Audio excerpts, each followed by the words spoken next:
Welcome back to another technical deep dive here in the debug zone. Today we're tackling a big question and breaking it down with insights from other users. Hopefully this clears up some misconceptions and helps you get the answer you need. So buckle up, stay a little curious, and let's jump right in.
And that's a wrap.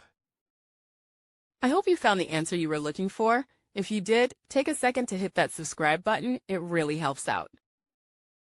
And let me know in the comments which solution worked best for you. See you next time in the debug zone.